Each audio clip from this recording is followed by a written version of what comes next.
spiritual awareness workshop.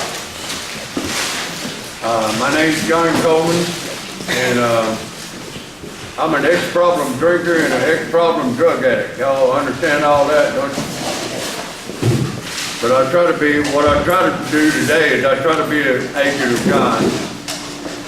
And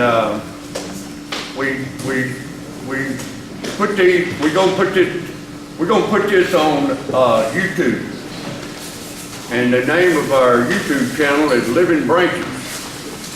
We did our first deal up in Holly Springs. We calling it Spiritual Awareness Volume 1.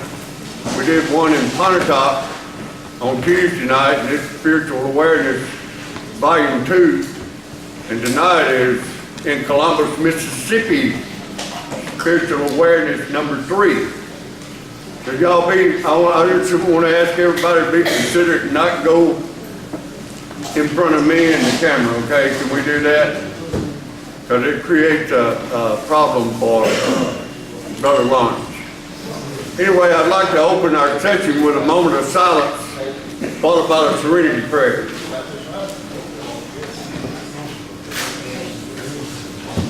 Serenity prayer. God, grant me serenity to accept things I cannot change, courage to things that are right, and the wisdom of knowledge. Amen. How many of y'all have a hard time with acceptance? Y'all have a hard time accepting it is what it is? What did we just pray for? Serenity? Yes, sir. To accept. How many of us, how many of y'all, it's been a long time since you've had any serenity? How many of y'all would like to have some serenity? We got a 12-step program that can help you get some serenity by uncovering and discovering and discarding the stuff that's keeping you from having serenity. Does that make sense? So we're going to try to keep it simple and try to keep it basic. I want to say this, you can't go back now and do what you should have done then. And you can't go back now and undo what you did. I want to say this, time is a gift, not a threat. 2 days I don't need to worry about every week, and that's yesterday because it's gone. And tomorrow because it may not get here. So what I've learned is try to live in the moment, do the next right thing, and treat people the way I want to be treated. We're going to go through a little process here. We're going to talk about the tree of death and destruction versus the tree of life. I believe this side over here wants us to have a wonderful life, and this side over here is going to try to keep us from having that wonderful life. And so what we want to do is consider how both these spiritual forces operate. So if y'all will, go, and I want to say this about the second half of the serenity prayer. Courage to change the things that I can. I want to say one of the biggest things I believe we can change is quit looking at things from a purely human point of view and start looking at things from a spiritual point of view. Because we got a spiritual disease, we got a spiritual malady, and we want to try to overcome it by taking advantage of our mistakes and learning from our mistakes and quit letting our mistakes take advantage of us and us take advantage of them. I call it spiritual workouts. Y'all know about physical training? Well, we want to talk about spiritual training. And it takes discipline for us to learn how to be self-controlled. And discipline is one of our trainers. And we're going to go to the 12-step program, and we're going to see a simple outline of how we let this side over here train us with discipline. That sound like a good plan? Yeah. And we want to know the wisdom between the things that we can do something about and the things we can't do anything about. Here's what I believe. If you try to control people, situations, circumstances that you have no control over, you have no power to control, this nature of evil or this nature of darkness controls your life. Does that make sense? Oh, yeah. So I want y'all to go to page 59 in this book.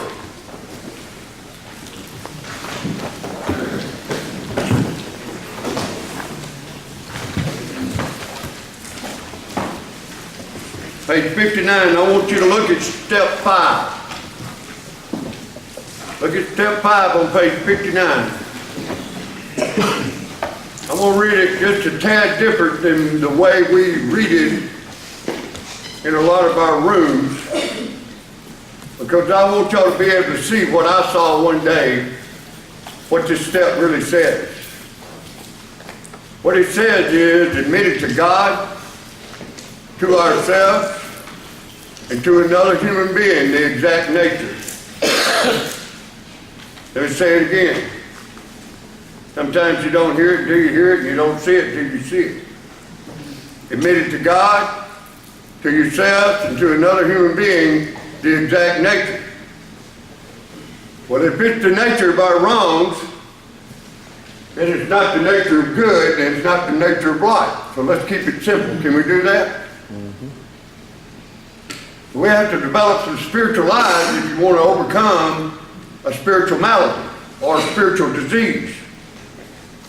Now I ask you a question. I want you to think about the second half of the first step. Our lives have become unmanageable. Let's look at it in the spiritual perspective. We can look at it in the worldly perspective just for a second. So I ask you a couple of questions that was asked me when I got here. I want you to think about money and time. As far as you manage them well. How well have you managed your money up until present point in time? What have you spent your money on?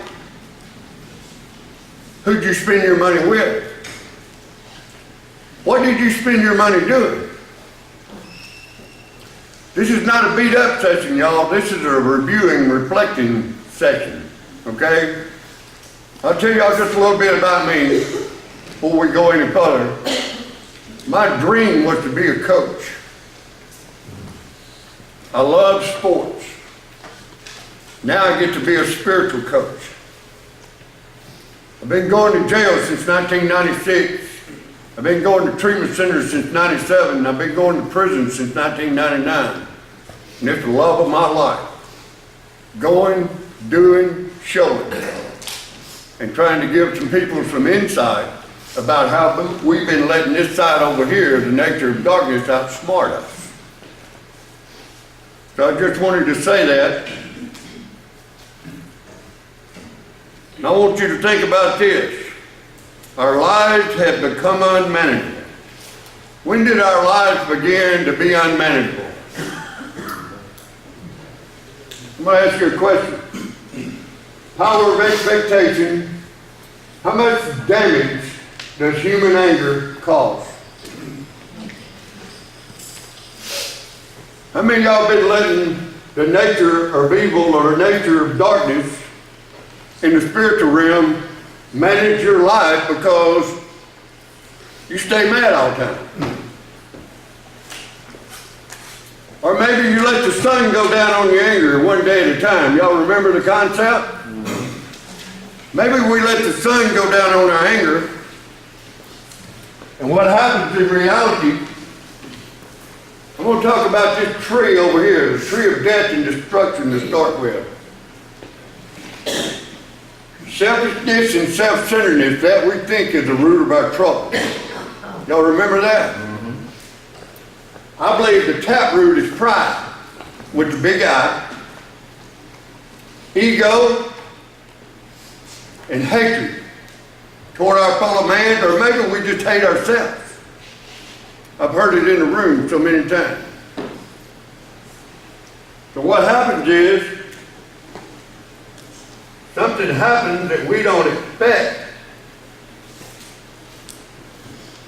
and we get angry.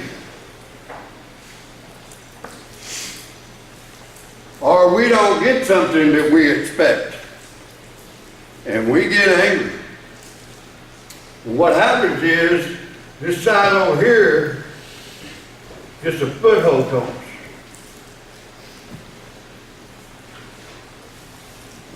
and starts dragging us down because we're looking at things from a human point of view, and our priorities are in the world and its ways.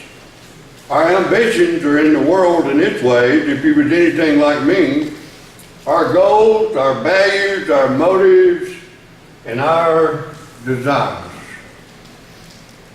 The desires of this side over here that we misuse come from our instincts. The sexual instinct, the security instinct, and the social instinct. So what happens is, those instincts were designed to be our assets. And when we start misusing them, they become our liabilities. And so what we want to do is so if y'all will, view me as being the coach. This is the locker room time, and it's halftime. And what we want to do is review the first half of our film, not in a destructive way, but in a constructive way. Not in a morbid way, but as an avenue for us to learn and grow by this means, by reflecting back and learning how to convert errors into assets, or learning how to convert the mistakes into assets, so we won't continue to duplicate the same old stupid mistakes that we've been doing for a long period of time. How many of y'all believe that both natures want to duplicate itself? This side over here wants us to be happy, joyous, and free. How many of y'all believe that? I believe it with all my heart. If you don't believe I believe it, okay? And if he wants us to be happy, joyous, and free, he's going to provide the means and the methods for us to do it. Now this side over here is going to do anything it can to block us off from the sunlight of the Spirit. So what happens when we get angry, and this nature gets a foothold on us, and we start zeroing in on the wrongs that other people have done, and we get selective amnesia about the damage that we've done to somebody else. Does that make sense? Yep. So what we want to do is we want to go back and review our film in the first half of the game and see how we've let this nature manage our life. So what happens as a rule is we develop grudges.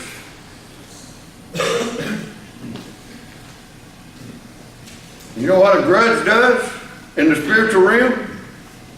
It makes us miserably in a bed.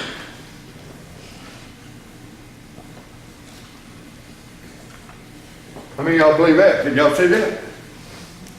Because what happens is, if you let the dark side manage your life through your anger, because you didn't expect this to happen and it happened, or you expected something else to happen that didn't happen, and then we get thrown off balance. That's the emotional balance. And these bedeviled emotions, or these erratic emotions, or these damned up emotions start controlling our life. And so what happens is, when we start feeding and feeding and nurturing this side over here,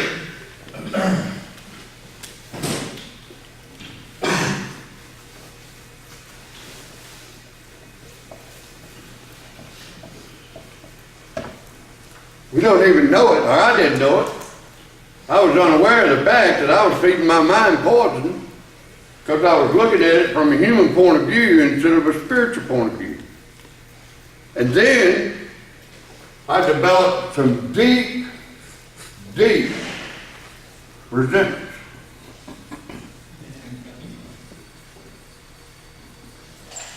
Because my anger was justified. Y'all understand that? Y'all understand about that justified anger? Let me ask you this. How much ammunition have you given this nature through your family to have some justified anger against you? Any of y'all been given the dark side any ammunition for your family and your friends to have some self-justification and their anger is justified. And then we shout from the hilltop, they just don't understand us. And maybe we don't understand them. And maybe it's because we don't have an understanding of the spiritual forces that's operating inside the vessel. Because this body is a vessel, it's a tent. We're looking at it tonight as being a tree that's going to produce something. So my belief is human anger does not produce the righteousness that this side desires. So if I'm correct in my statement, and I believe it because I read it in the good book, that human anger does not produce the righteousness that God desires, so it has but one alternative, and that is to produce the unrighteousness that this nature of darkness desires. So how many of y'all like the thought of allowing him to produce in and through you what he wants to accomplish? That don't sound too good, does it? So you know what a resentment does? It keeps us a victim of this nature. As a rule, because I believe we're blaming somebody else for what has befell us. Because if they hadn't done this, I wouldn't have done that. If this hadn't happened, this wouldn't have happened. And we rationalize and self-justify and make alibis and excuses a fine art. And we get skillful at having alibis and excuses, blaming others, and the truth of the matter is we're not responsible for our own words and our own actions. Does that make sense? So I want you to consider where your words have given this nature ammunition to stir up anger in somebody else. Any of y'all ever said anything, any cutting remarks, or said anything that would, because of this taproot of pride, that would stir up some anger in somebody else? So family and friends are angry, and we're angry, and then we start suffering from low self-esteem because of the way we view ourselves. Does that make sense? Mm-hmm. So what happens is the resentment purpose is to destroy us from the inside out. Any of y'all ever been shackled? Yep. Well, here's what I believe. I believe everybody in this room and everybody in this world has been shackled in the realm of the spirit. Here's what I believe, and I'm just throwing my beliefs out there. I believe with all my heart. I believe if you got a resentment toward a family member,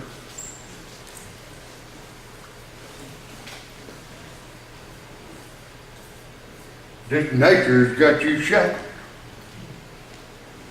I believe if you got a resentment toward a friend, this nature's got you shackled. I personally believe if you got a resentment toward any human being, that this nature's got you shackled. Now don't that, how many of y'all want to stay shackled? How many of y'all even considered it like that? Let's keep it simple, okay? Is that not simple? A picture's better than 1,000 words, but when you put 1,000 words with a simple picture, you get a Polaroid, okay? And then you can say, well, do I want to continue to be shackled, or do I want to be forgiving? Do I want to show love, or do I want to show hatred? Well, I can't stand so-and-so. Well, what nature is operating inside them? And what I don't want to do is I want to say I can't stand that wickedness that's working inside that human being. So God, in my understanding, says he hated wickedness and he loved righteousness. So as his agent, in his game plan, wrong color. There it is. How many of y'all believe that everybody's going to play in the game of life? How many of y'all believe everybody's going to be a player? Oh, yeah. Question is, whose team do you want to play on? Is that a good question? Oh, yeah. So you're going to be a player on one of these two teams. And the truth of the matter is, you don't have a choice in it. You've got a great many serenity to accept. And the truth of the matter is, you're either going to be an agent for this side, or, I'm going to say a representative, or you're going to be an agent, or a representative for this side, whether you want to call yourself a drug addict, an alcoholic, a Baptist, a Methodist, a Presbyterian, a Pentecostal, a Mississippi State Bulldog, or a Roll Tide Rover. It don't make no difference. It don't matter about your color of the skin, or the color of the uniform, or what particular field you play on in the world. But it does matter in the spiritual. And the quicker we get those spiritual eyes, the better off we're going to be. Y'all believe that? Oh, yeah. I believe that with all my heart. So if this side over here, if we sitting here feeding this side over here because we're bitter, and we're discouraged, because of all the stupid mistakes we've made in the first half of the game, I'm going to encourage you to quit beating up on yourself. Learn from it. Grow from it. And be grateful you're still alive and have an opportunity to play in the game from this point forward. So what we want to have tonight is new endings and new beginnings. But we want to have that on a daily basis. We want to continue to die to this side over here. Because here's what I believe with all my heart. If you stay feeding this side over here, all these fears of the unknown, the anxieties,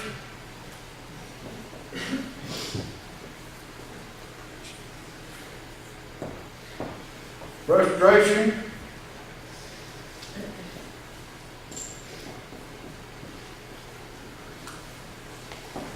loneliness, self-pity. If you feeding your mind all this stuff over here, wonder why this side over here is naked.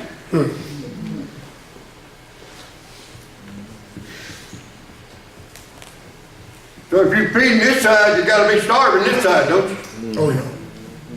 Let's keep it simple. Can we keep it that simple? Oh, yeah. So what we want to do, this is what I call a spiritual ledger.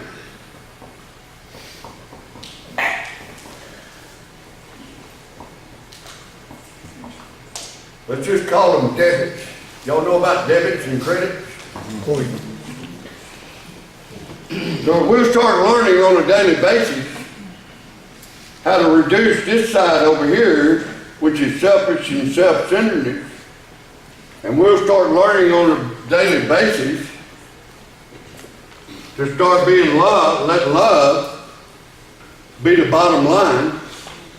The taproot of humility, united we stand, divided we fall. Service. At the moment, we're trying to put our life back in order, but this is not an end of itself. Our real purpose is to spiritually fit ourselves to be a maximum service to God and the people about us. Go to page 77 and let's look at that in black and white. Top of page 77. Now, how many of y'all believe if you're trying to put your life back in order that you got to take some right actions? Y'all believe you got to take some right actions if you want some different results? How many of y'all sick and tired of paying a high price for a low-class lifestyle? Sick and tired of paying a high price for a low-class lifestyle. Now, one good look in the mirror ought to be convincing enough that for any of us that we need to make some changes and we need to break those old unhealthy habits and start developing some new healthy habits. So look at the top of page 77 where it says at the moment we are trying. I'm going to emphasize the word trying. Y'all know about the Memphis International Airport?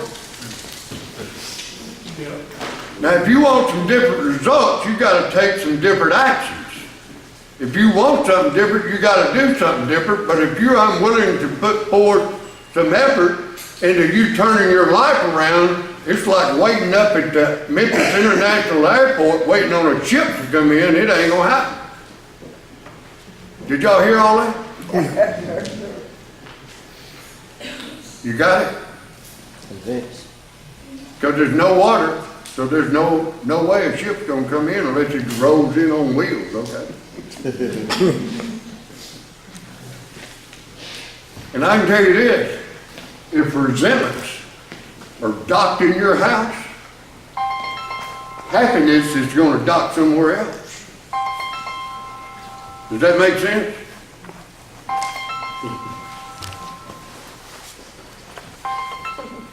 Are we having fun yet?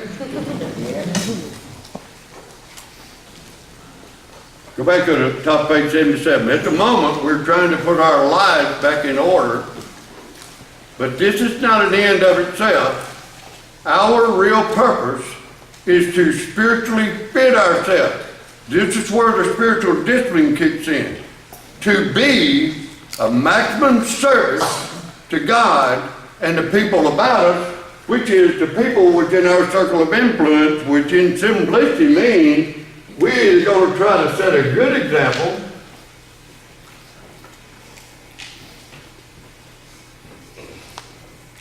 for the people within our circle of influence, or we're going to continue to set a bad example.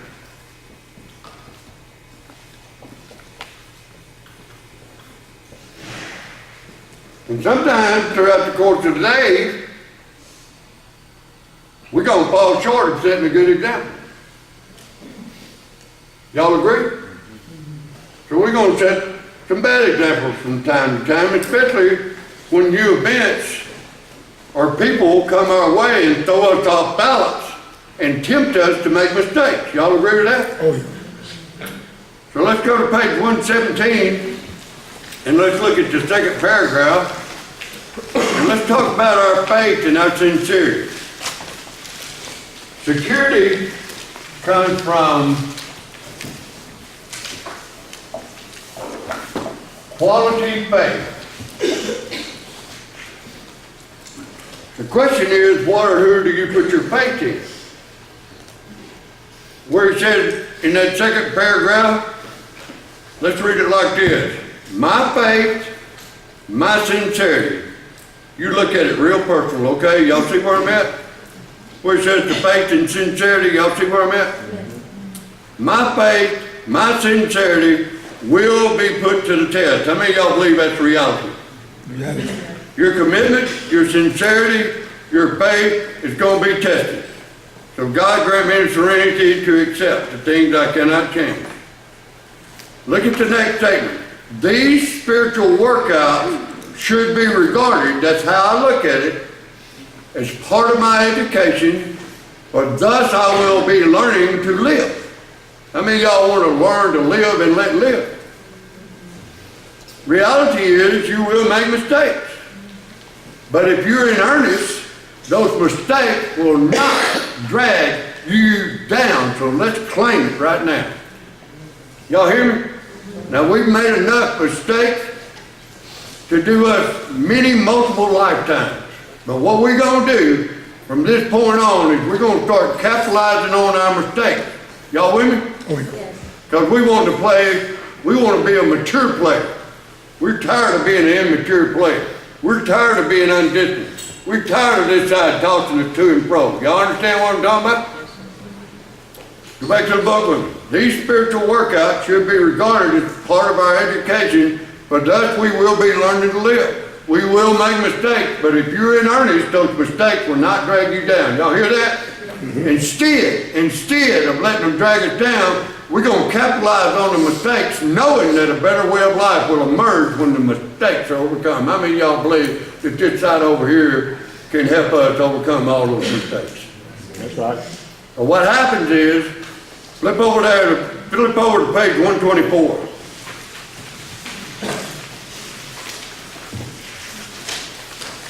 Now I'm going to say this about old John, okay? Any success, any wisdom that comes out of my mouth does not originate in this old country boy, okay? Y'all with me? Any success any of us may be having is far, far more his success than ours. So let's give credit where credit's due. The first paragraph, it says, Henry Ford once made a wise remark to the effect that experience, the value of experience. Think about the ball game, okay? Experience is a thing of supreme value in life that's true. Only one is willing. Only one is willing. Y'all see that? Willingness is one of the foundation principles. Only one is willing to turn the past to good account. We grow. Y'all look at this. We grow. Y'all see that? We grow by our willingness to do what? Face and rectify errors and convert them into assets. Now, if we convert all our errors or all our mistakes into assets, how many assets we're going to have? Countless. Countless. Countless. But we got to take advantage of what's being offered. Okay? Now go to page 88.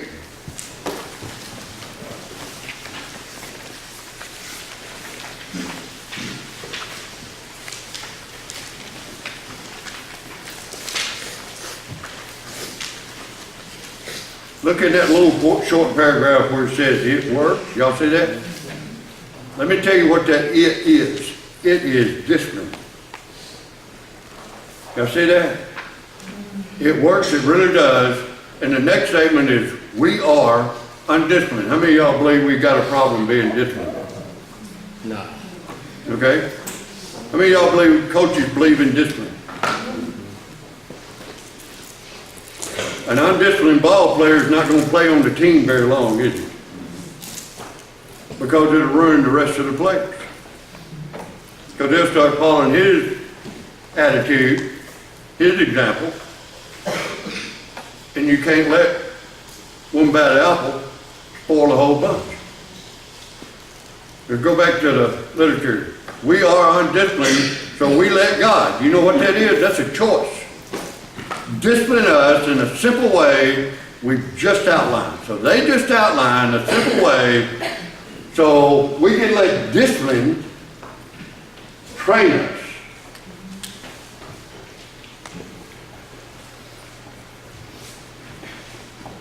And it's a choice.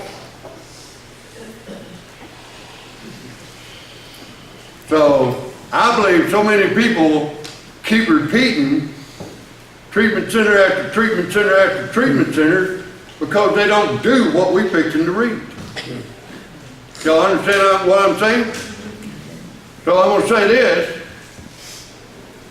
You ever heard that song? It's not what I did, it's what I didn't do. I'm going to tell you this. If you don't do what we're talking about, which is suggested, your avenue to freedom, if you don't do, people do what they do because of what they don't do. That's the reason we keep repeating this stuff, because we never do what's being offered or what's being suggested. And if you start doing this, I'm telling you this, from all my heart, you might like it and love it and want some more of it, okay? And it's freedom. is freedom. The avenue to freedom. And here's the deal. One of the things we have to stop doing is evaluating others from a human point of view, or quit taking everybody else's inventory and shouting from the hilltop, they just don't understand. They just don't understand. Well, there's a lot of stuff I don't understand. I got me a don't understand box. There's a lot of stuff in the spiritual realm I don't understand.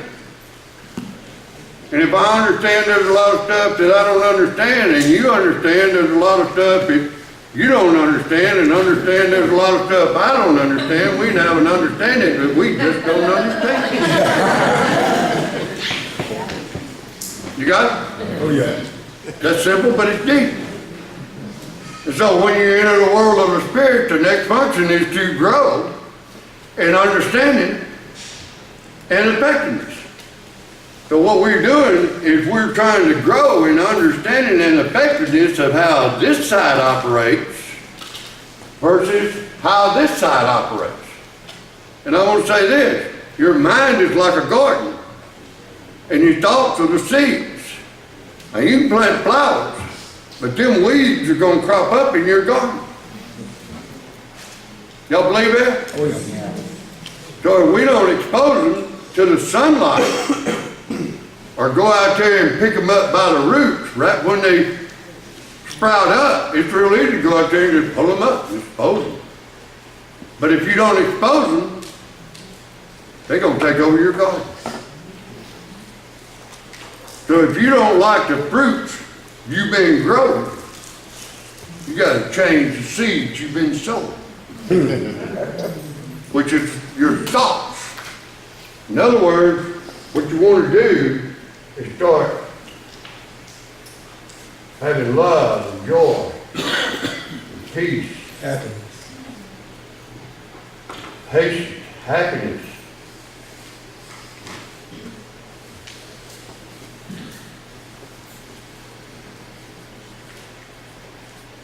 Goodness.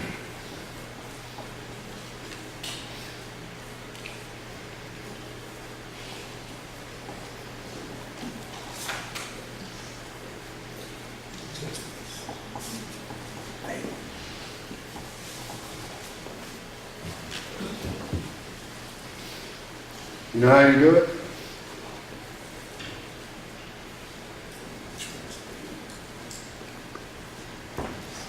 Obedience. You know what we're supposed to be showing other people? Love. Patience. Kindness. I can't even believe I didn't put that up there.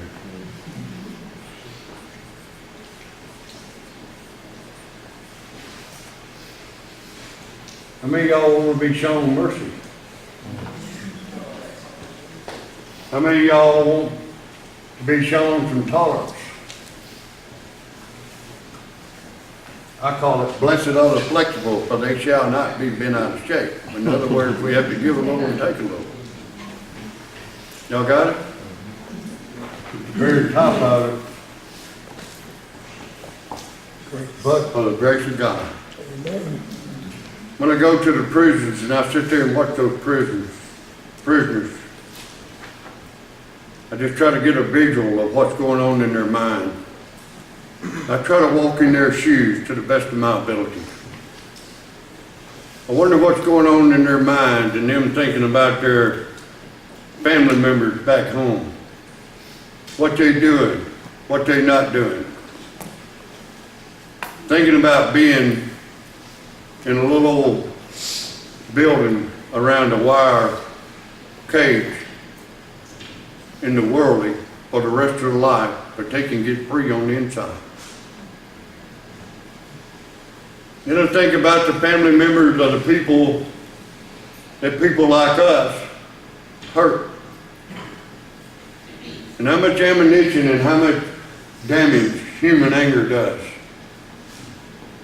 And it all goes back to perspective. I was in a meeting one time with a woman who said her family got hit by a drunk driver. Drunk driver survived and the mama survived. Drunk driver survived and the wife survived. This side over here gets a lot of ammunition when something like that happens. This side over here is so powerful. Why or how did he let that happen? And God gave every man, woman, and child free will, self-will. And everything is permissible, but not everything is beneficial. Her 38-year-old husband got killed in that car wreck. How would you feel toward that drunk driver if that would have been your spouse? Y'all see it? Y'all see the stronghold, the foothold? 18-year-old daughter gets killed in that car wreck. Y'all see it? 11-year-old son gets killed in that car wreck. Y'all see it? Let me ask you a question. You ever drove in your community under the influence where your family members were?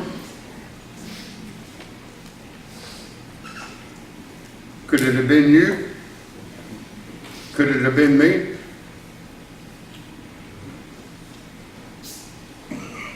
How would you feel toward that drunk driver if that drunk driver would have been your mom? How would you feel toward that drunk driver if it had been your daddy? Or your favorite uncle, or your favorite aunt? Or maybe your brother? Or maybe your sister?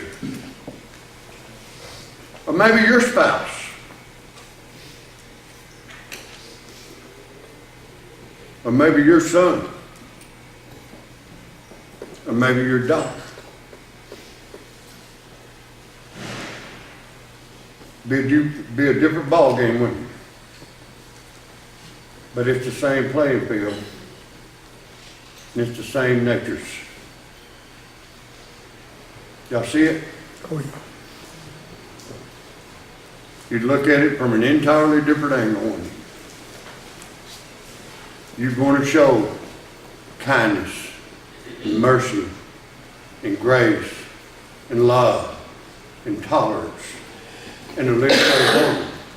If it was somebody that you loved dearly.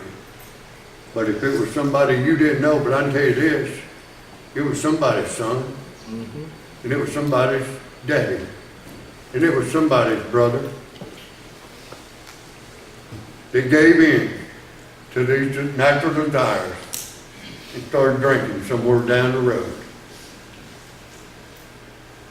And the unforeseen took place. And while this meeting's going on tonight, and this weekend, there's going to be a lot of unforeseen accidents that take place out here on our highways. And there's going to be a lot of phone calls that are going to be made. The family members that's been expecting and dreading, and some of them never dreamed they would get that phone call. Just like that little 22-year-old boy that OD'd on crystal meth. 1 week tomorrow. And the grandma's got the phone call. And the daddy's got the phone call. Because Russian roulette was played one too many times. Do y'all hear me? And here's the deal, y'all, we can make a difference.